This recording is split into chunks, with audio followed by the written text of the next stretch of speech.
Okay, and I'm back. I'm just gonna go for another 45 or so minutes here. Um, see what more we can do. I do want to check how many areas we have available now. So, got 2 available. And probably plenty of money to make it happen. Question is just where they're going to end up, I think. So obviously I want all of this space eventually. This island right here, this sphere right here is mostly just this island. Or I guess that's technically part of a peninsula. Which is fine. Whatever. I don't know what I would want to do with that, honestly, anyway. And I've thought about playing with canals a little bit here, and I just not sure what to do with them. I've never really lived in a city with canals, so it's hard for me to bring that to life realistically, I think. We are seeing some tick up in residential demand, so we'll go ahead and zone in this last block of residential here that we have ready to go with our fencing, and we can see that's already popular. We will definitely need to think about expanding though. And I think for now, the one that makes the most sense is right here. Because now we can extend a lot of these streets over, as well as building another exit off of this highway here. That will give us plenty of traffic room. We can see this is actually really nicely laid out in terms of how this is going to work with the sloping that's here, and we could potentially push all of this back and flatten it out as well to get the most out of this square. The other thing that's over here, I believe, is yes, there is some mineable area, although we will not unlock. Oh, we do have mining unlocked, so we could potentially tap that if we see another boom in industrial demand. That may be the way to go. So you don't want to overdo it with a mining area because those resources will not replenish. So we want to be conscientious when we approach that for sure. And we're going to rename this Park Street.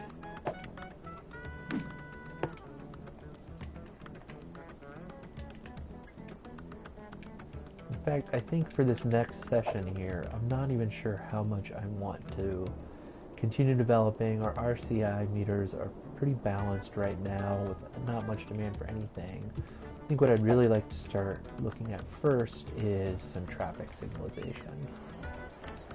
So we're just going to start to pop down some stop signs where it makes sense to do so.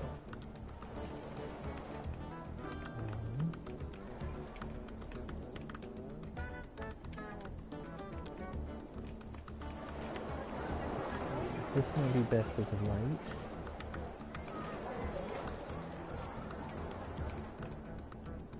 And we want to think about, the big thing we want to think about is what we're prioritizing.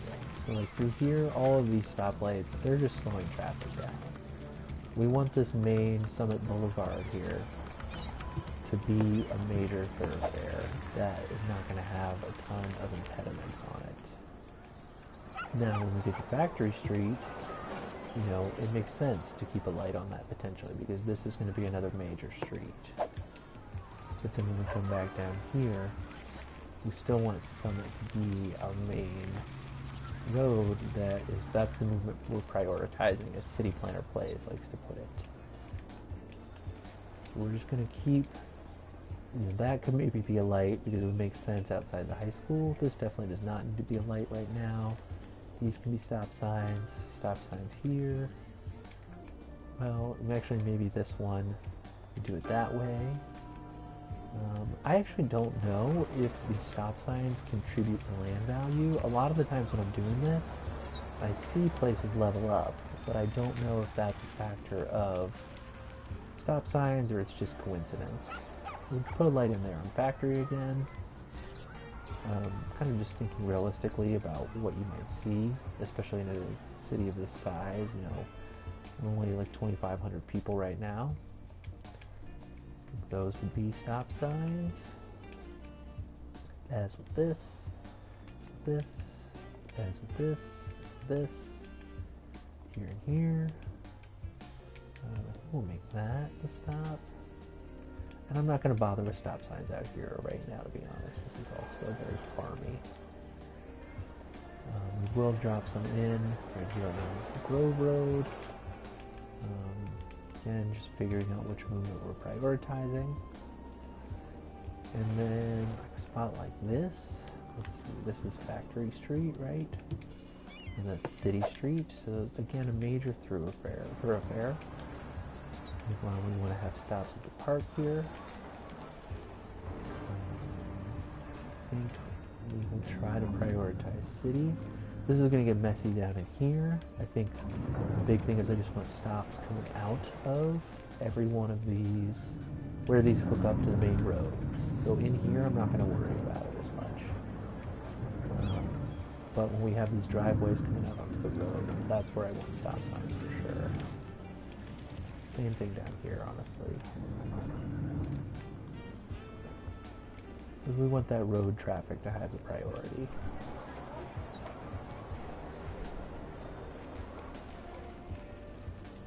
Okay.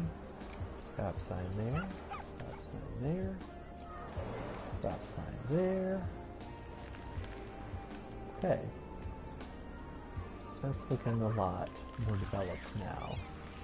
Feeling a lot safer traffic-wise. Again, we're prioritizing these up and down movements because all that's going to come onto these roads is the local traffic of the people who live there. We don't want those to be good throughways for anything else. You know, we would rather have heavy truck traffic here on Factory Street, which is why we would flip the stop signs there if we weren't going to leave lights there. You can see even down here, that's what we try to do, is just prioritize Factory Street as opposed to these other roads. Okay, we're feeling pretty good about that. We'll throw one right there just to be safe.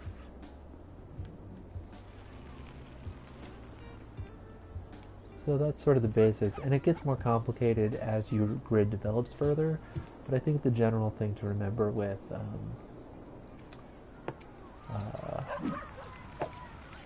you know, stop signs and signalized roads is just generally that you want to figure out where the bulk of your traffic is going and plan around that. Now we could start to think about, you know, this road could go on forever, really, and very likely will. The question will be, where are we going to have breaks in these blocks? What's going to come down off of the highway up here, and where? And you know, what kind of development we're going to do here. I think that all remains to be seen at this point. Would be nice to be thinking about transit. I think that's the other big thing we can do this episode, to be honest. So, I want to start with my bus depot, because that's always a good way to start. And this is going to give us a chance to really start to see where transit demand is. You know, I know it's very tempting to want to say like, oh, I want to start with trams, or oh, I want to start with higher capacity transit generally. The thing that you're going to run into is that it's not as flexible as the buses. And while I'm not a big fan of buses in terms of their consumption, gasoline, things like that, mechanically in the game, it's really tough to beat them. What is Postal Service in here now? Oh, that's interesting. We'll definitely want to drop a post office in here later, once we have a little more money. But while we wait for that money to add up, we can definitely figure out our bus lines in the meantime. So, we'll definitely want the high school to be served. The question is going to be how many blocks we're going to put between these. I think every 3 is a good rule of thumb, although I'm also more tempted to just do based on what's actually there.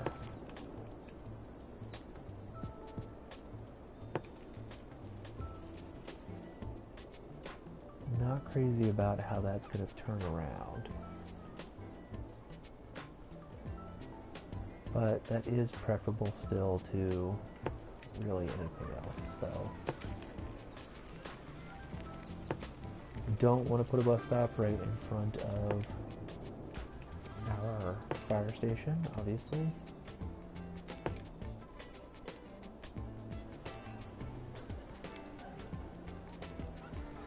I think we could put one there and just wrap it up. Okay, there's a good first bus line on Summit Boulevard. Now I think we want to do one on Middle as well.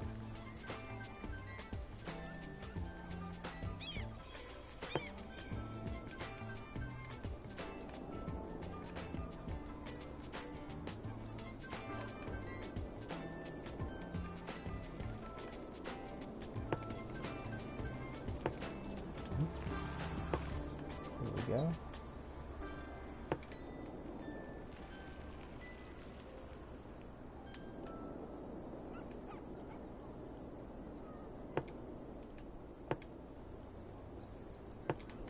And that gives us a nice perfect turnaround right there. Oh yeah, I am liking this a lot. I'll actually just move that down to there. And we're going to see a lot of leveling up now as those bus routes take shape. Okay. We would want that there. Trying to think about this. Maybe a bus stop right here. Start to come down Factory.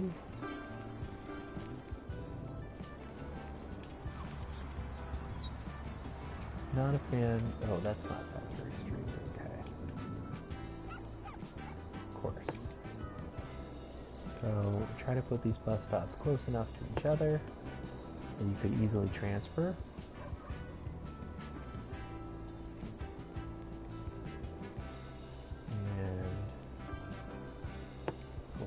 Here, so people can get to work on those farms there as need be, and then we'll just come back around. Yeah, Factory Street.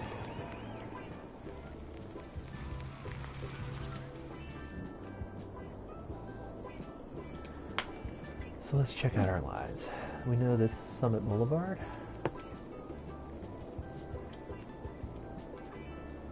We might as well name it, let's name it 01.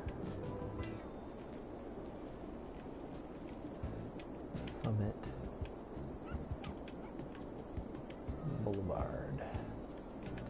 And then what I like to do is color code. So you see how the buses have a very light blue, that the main station here has a very sort of light blue look to it. If I can just kind of color match to that, I consider that a win, because then we're going to see our bus lines show up the same color as our bus depot. And it's easy on console to just go through and pick all of these. So, this is Middle Street. We'll call it 02. Oops. Middle line.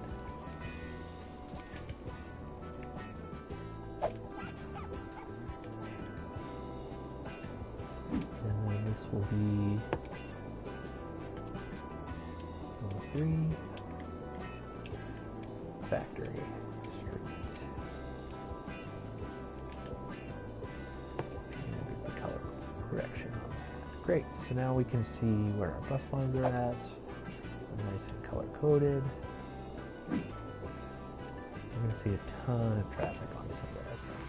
Yeah, already. Go ahead and bump the vehicle count up, because we have like full bus loads waiting up here already. And this turnaround is going to take quite a while, for sure.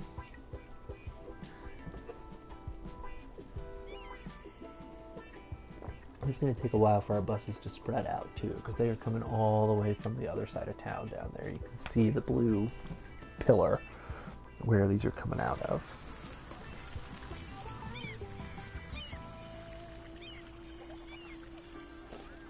This one is about to pick up full load, and the next stop is already very backed up.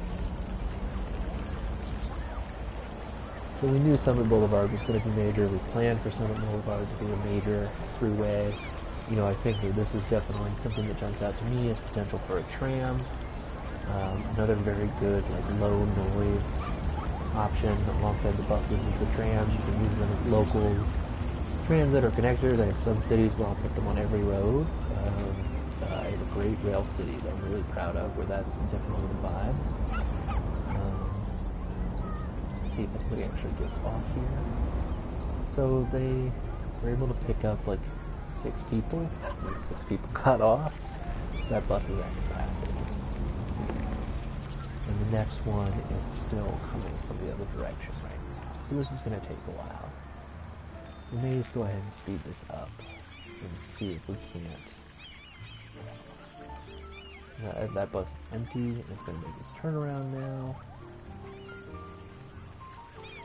That's just sitting there waiting for quite a while.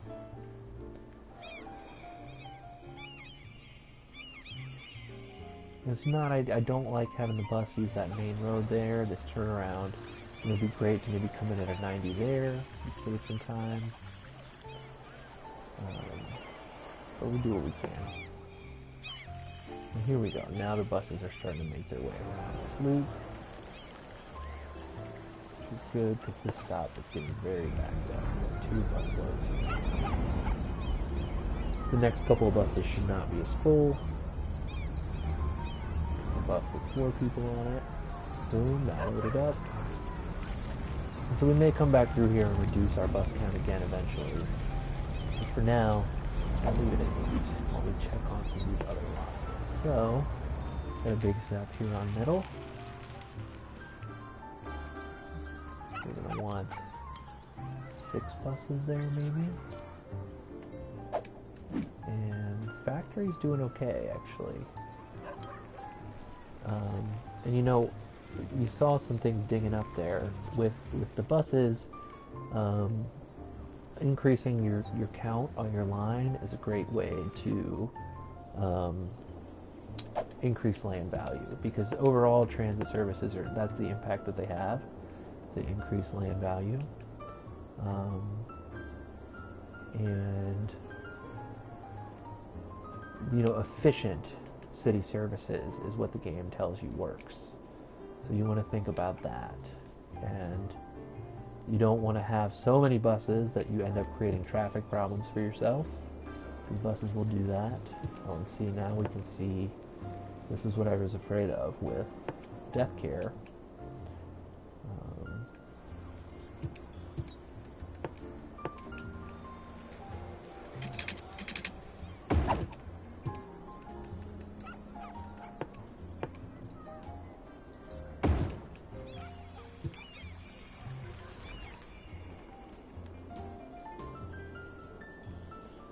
We definitely needed some more capacity on that front.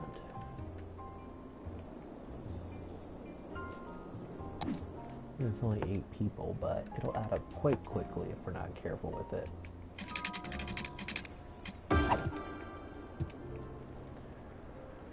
And then let's go ahead and look at our post office too, because I would love to get one of these in here somewhere.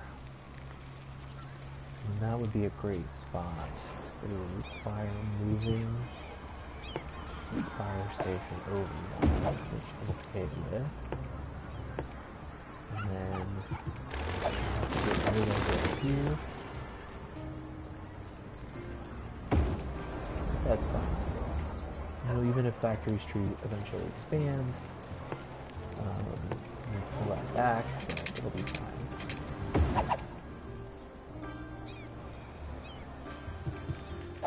Let's go ahead and check our budget, because we don't want to be spending out the ass on post.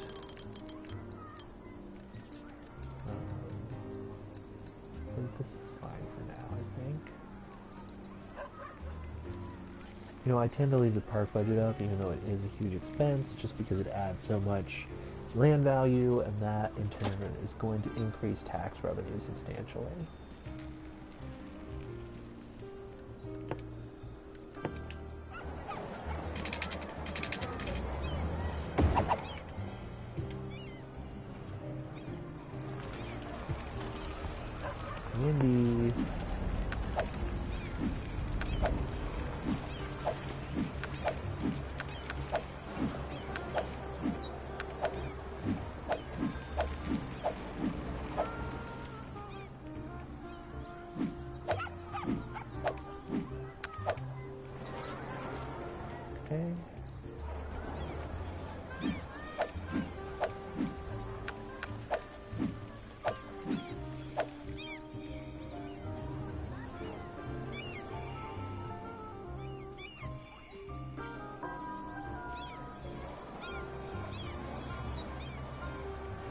let's go ahead and check on our traffic now that we've got buses out there.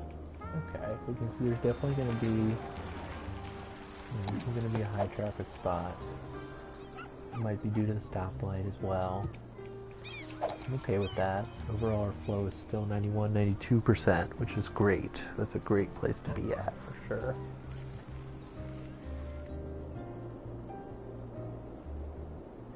Some minor fluctuations here and there, but that's all okay. And you can see our residential demand is just through the roof again. So, you know, I think in long term, obviously we're going to be putting in a ton more residential over here. That's always going to be the bulk of your city is residential. Also going to want to think about, you know, potentially, depending on the terrain here, you know, we're going to want to put some more educational services. We're going to need to balance city services because right now there's a sort of a node of some city services right here, and then obviously the school's down here, the high school's down here. It's gardens. Why don't we rename this? We'll call this downtown.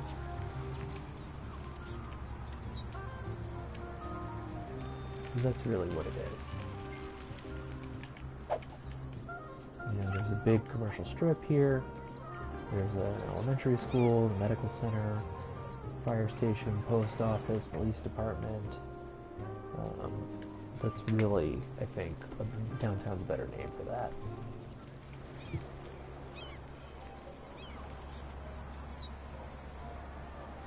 Okay, things are moving right along. Go ahead and slow down time again. Why don't we just see what some of our people are up to? Okay, Sabrina Jackson, she lives over here. And Roslyn, she's a trainee at the water treatment facility. And she's heading to a shop over on Brown Street. So let's just see where Sabrina goes. Is she going to take the bus, do you think? Or she's going to hook it? I think she's just going to hook it for now. Go ahead and speed up time again, just because it moves so slow.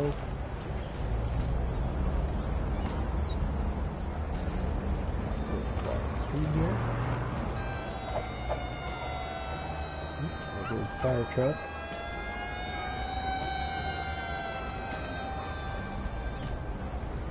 It's not that big of a fire. Okay, she's going this way. She is going to stop for the bus right here. Okay. That's just a little corner shop. Okay. She's on the bus. And with the bus's coloring, I mean, you can tell the line color determines your bus color. And the buses and the trams wear a lot of their color. So if you want to color code the lines, it's a good way to do that. I do that a lot, especially with trams.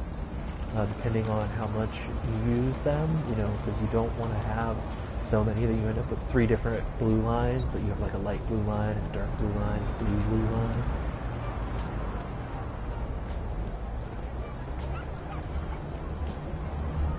But, you know, what I tend to do is, because a lot of my cities will have upwards of 50 bus lines once they're really cooking.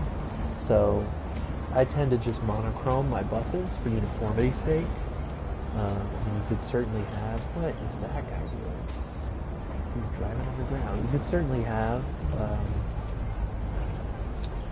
you know, your rainbow bus connection all over the place if that's what you wanted to do. I just don't really find that to be very convincing, realistic, or anything like that. So I tend to prefer picking one color for all my buses. I'll do the same for my trams. You know, like I said, I like to match that bus to the blue of the bus depot. I'll match the trams or to the purple of the tram depot and the tram roads, or I will offset them by like turning my trams yellow, so a complementary color. Sometimes I'll do that with buses too. I'll turn them orange, because then you can really always see where those lines are. And great, Sabrina made it. There's a little corner shop here. Slow time down again. Find somebody else to spectate on, okay? We've got Edward Webb. Oh, he just got home, so never mind. Oh, you live in one of these, huh? Okay, Edward. A lot of bikeability here. Dexter Graham. Looks like he's headed home. Who's this? Scarlett Thompson. Cheaper to be walking home, sure. But look at that, she's got such a short little commute to work. That's beautiful. I love that for her. Let's see who we got here on the path. Thomas Webb. He's going home, I guess. He works at the drugstore out there on Brown Street, so he's going to walk through the park, I guess, to pick up the bus. He'll come back to the playground here and catch the bus right out front of the park here and take that down home, which I love that for him. That's really one of the big difference transit makes. It is not just, oh, what? You're going to see a big reduction in traffic and a ton of utilization. Obviously, you can boost utilization further. Boost utilization further with policies like free public transit, things like that. Let's just see. There's another bus coming. Okay. Free public transit is great, although you do lose all your revenue from your transit if you decide to go that route. So, you know, it's kind of up to you. Depends on what kind of city you want to run. You know, I think in an ideal world, public transit should be free. And that's the best way to do it. But it's not always financially feasible. Okay, here we go. Thomas is getting on the bus. And now Summit Boulevard. Where I think there's a ton of opportunity to do is more detail. You know, we could easily turn this into a custom tree-lined street. Even if we wanted to save this 4-lane and add bike lanes or bus lanes or turn it into a tram road eventually, we can simply put trees along the side here. Could also expand the sidewalks by adding paths or even dirt paths. Bike lane could be really fun down through here, even an elevated facility that gives people, you know, a scenic view of these neighborhoods as you bike through. It might be really nice because then we don't have to worry about bike lanes on the main road here. Maybe shouldn't have that directly in front of the medical center or that bus lane, but here's where it is. So now Thomas is heading home.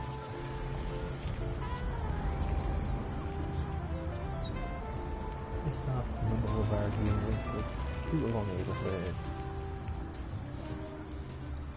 And things have definitely leveled up, I think.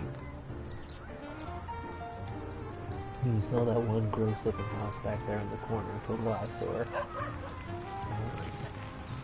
But the rest of these are definitely looking pretty clean, which is a sign that they've leveled up, which means we're meeting needs, which is a good sign because that's going to boost tax revenue and make a difference for our budget long term.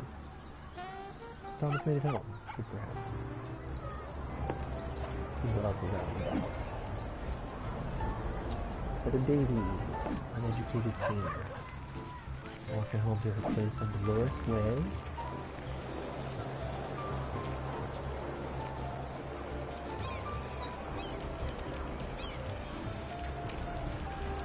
This is also a great way to pass some time if you are worried about trying to build up your budget surplus. Just to see what your Sims are up to. See how they're mapping across the city, you know. All the best laid plans in Mice and Men don't always necessarily mean that people are going to use the systems you put in place the way that you intend them to be used. So one of the best ways to learn how to optimize those systems can often be to just see how they're actually getting used and go from there.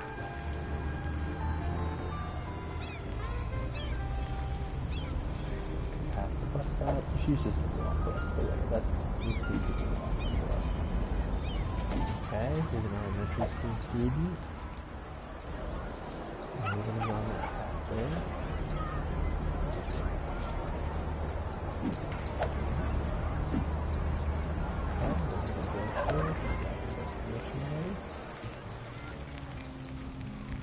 Let's see where you're going.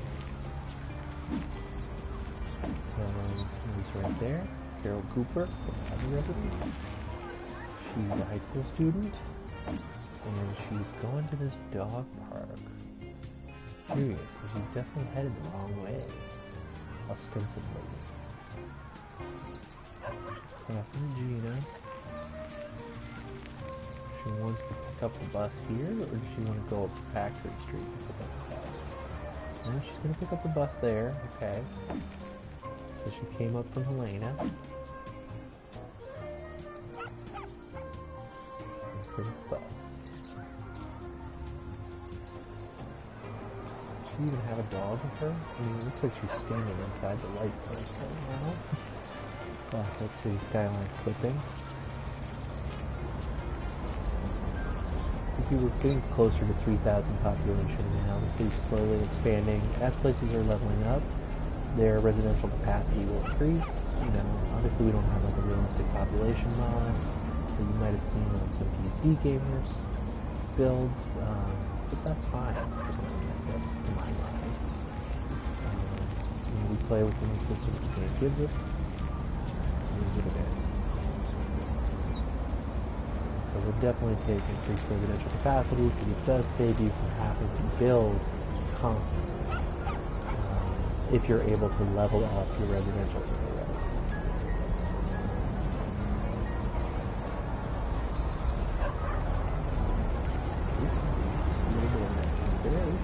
Garbage truck, we've got a bicyclist, fine. Bus drivers are not licensed certified, clearly.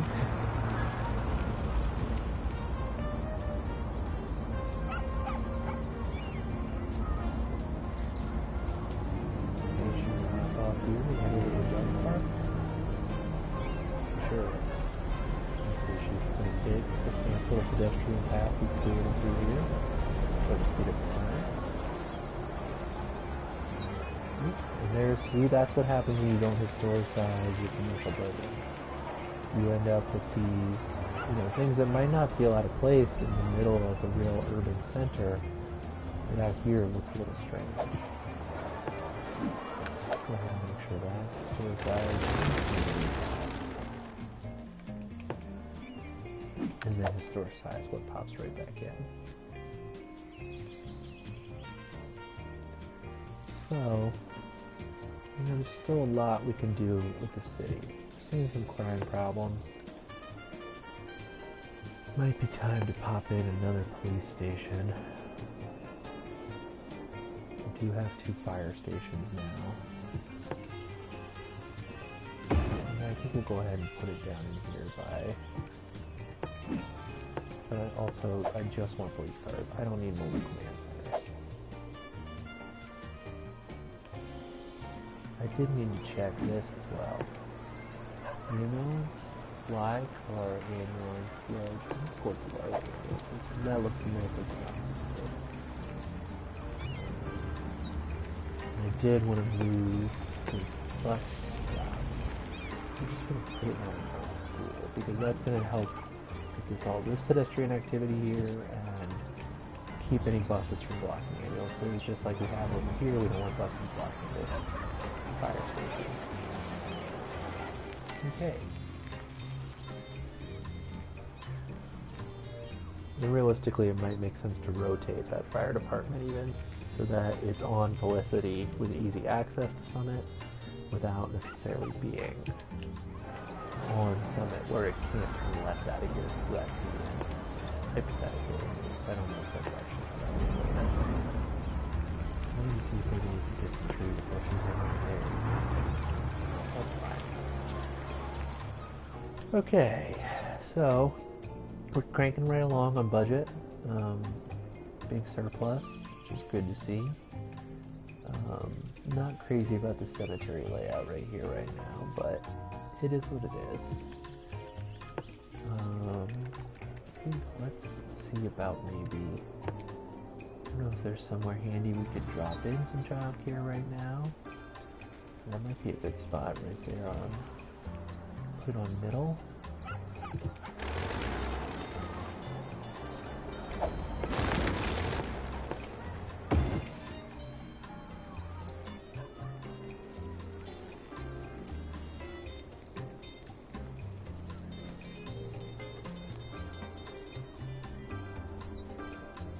And then eventually we might want to explore some elder care too. Again, a nice central location for this will be a real, boost to a ton of land value. As you can see, the radius on that is gigantic. Let's go ahead and check. Land value, you can see downtown here starting to pick up a little bit. Upper Roslyn, getting a little green. Lower Roslyn down here by the school to be expected. And so if we check our levels, we see a lot of level 3 stuff coming in now. And that's playing out in our tax revenue too. In fact, we've seen our level 1 hold pretty consistent, near $1,000 in tax revenue over the last couple of sessions, but level 2 and 3 have gone way up, which is good to see. Level 2 is way up on that. Industrial, we're seeing some level 2 in addition to the farming revenue now, which is also helping us. We're not turning a profit on our industrial investment just yet. That's something we can develop further in another session. And then $300 weekly coming in from bus revenue, which is great. Actually our industrial income versus expenses is actually really well balanced right now. We're clearing almost $200 in profit. That's almost 100% return on profit. Whereas buses were barely offsetting the $1,000 we're spending. But that's fine because high quality bus service can be an investment the city makes. One, to reduce traffic, and two, to just make it a better place to live.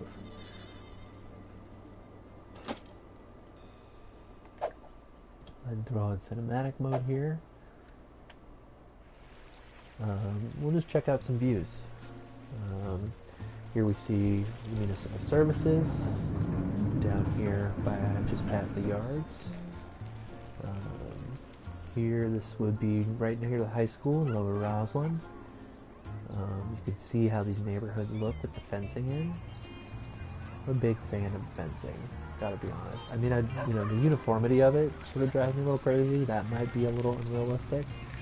But I think overall, it does help with the look. Here we're coming up Summit Boulevard, past the medical center.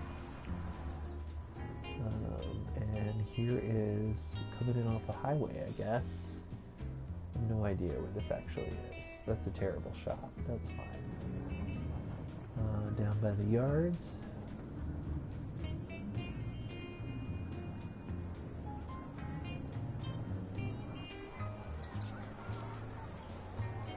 You can see some houses leveling up even as we're looking here.